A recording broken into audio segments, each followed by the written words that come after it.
महापालिकेच्या बेकायदेशीर बांधकाम परवाना प्रकरणातील 96 पैकी 26 इमारती कोणत्याही नियमात बसत नाहीत। त्यामुळे या इमारतींचे पाडकाम करण्याचा प्रस्ताव बांधकाम परवाना विभाग तयार करणार आहे। हा प्रस्ताव मनपा आयुक्त डॉ. सचिन ओंबासे यांना सादर होणार असल्याचे नगर रचना कार्यालयातील अधिकाऱ्यांनी सांगितले। महापालिकेच्या 4 अधिकाऱ्यांनी 96 बेकायदेशीर बांधकाम परवाने दिले। हे 4 अधिकारी अटकेत आहेत। त्यांच्यासोबत परवानाधारक अभियंत्यांवरही अटकेची कारवाई झाली। महापालिका आयुक्तांनी 96 बांधकाम परवानाधारकांकडून मूळ कागदपत्रे मागवून तपासणी केली। जागा मालक प्लॉट धारकांचे हित पाहून ही बांधकामे कारवाई करून नियमित करण्याचा प्रशासनाचा प्रयत्न आहे। परंतु यापैकी 26 बांधकामात फ्रंट मार्जिन, साइड मार्जिनसाठी निश्चित केलेल्या नियमांचे उल्लंघन झाले आहे। पार्किंगची जागा सोडलेली नाही यासह विकास नियंत्रण नियमावली डावलून टोलेजंग इमारती उभारल्या आहेत। त्यामुळे कायद्यानुसार या इमारती नियमित करता येत नाहीत। त्यामुळे या इमारतींचे पाडकाम करण्याचा प्रस्ताव नगर रचना उपसंचालक मनीष भिष्णुरकर आणि बांधकाम परवाना विभाग प्रमुख नीलकंठ मठपती यांच्या कार्यालयातून तयार होणार असल्याचे सांगण्यात आले। या इमारतींची यादी प्रशासनाकडून लवकरच जाहीर होणार आहे।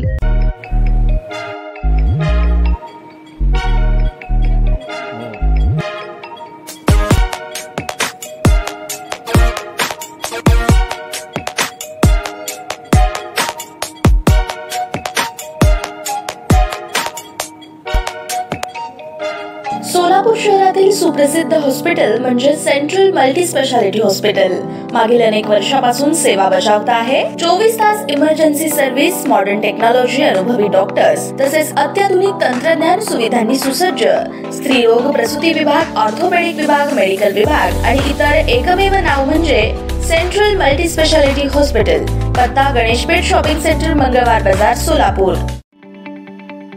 ताज्या बातम्या पाहण्यासाठी प्राईम महाराष्ट्र न्यूज चॅनलला सबस्क्राइब करा।